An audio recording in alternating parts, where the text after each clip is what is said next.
Le train de l'ange. 1. Le monde ordinaire.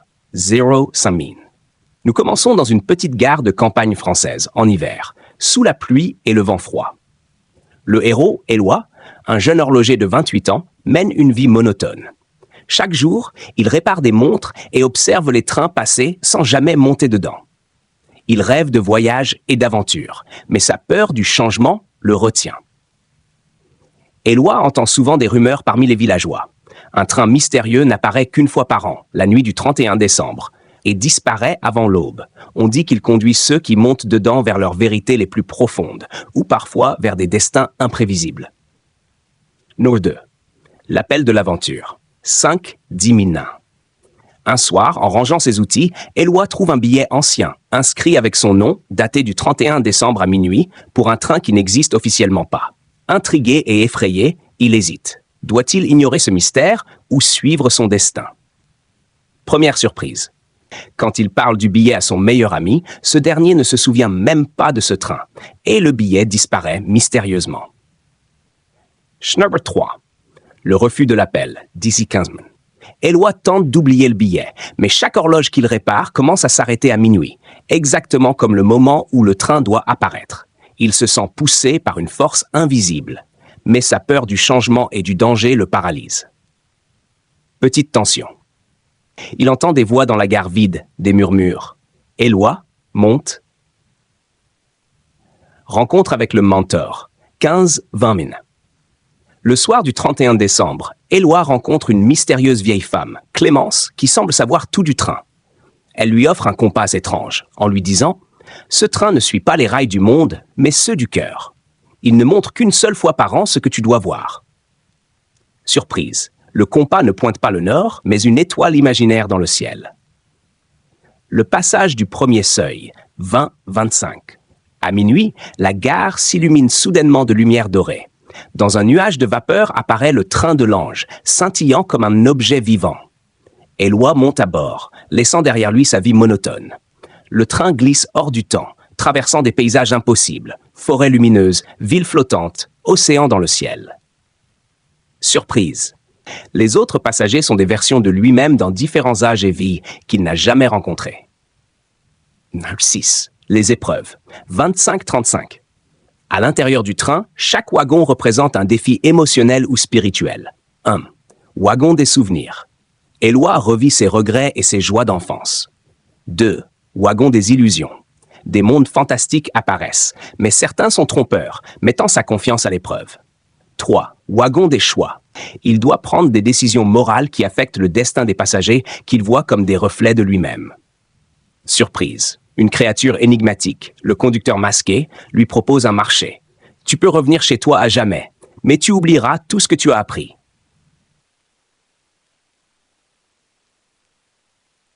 7. Approche de la caverne. Éloi descend dans le dernier wagon, plongé dans l'obscurité complète. Ici, il doit affronter ses peurs les plus profondes. Solitude, échec et la peur de ne jamais changer. Il réalise que le train n'est pas seulement un voyage physique, mais un miroir de son âme. Surprise, il entend les voix de tous ceux qu'il aime, mais certaines sont impossibles à reconnaître.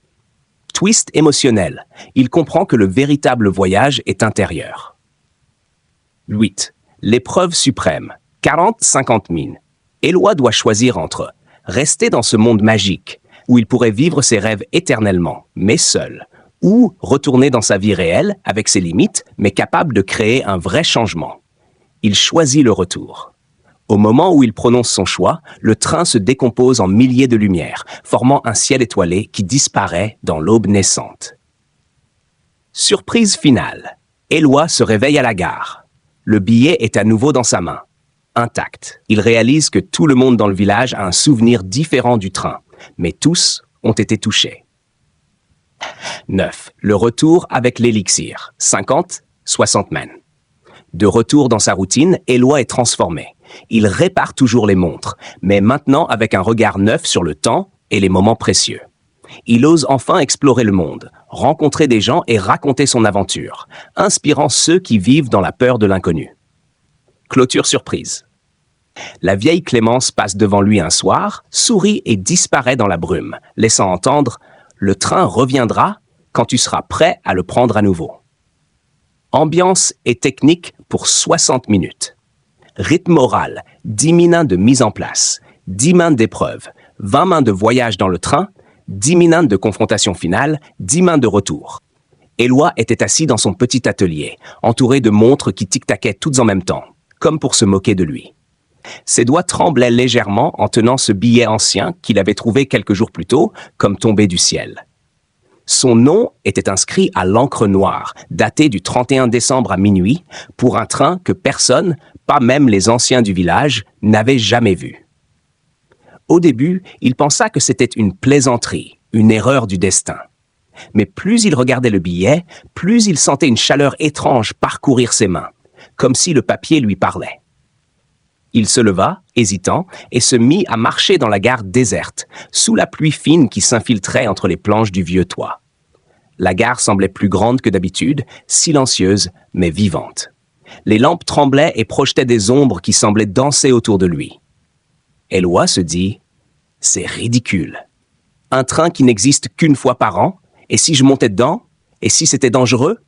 Et si je disparaissais pour toujours ?» Il rentra chez lui, le billet serré contre son cœur.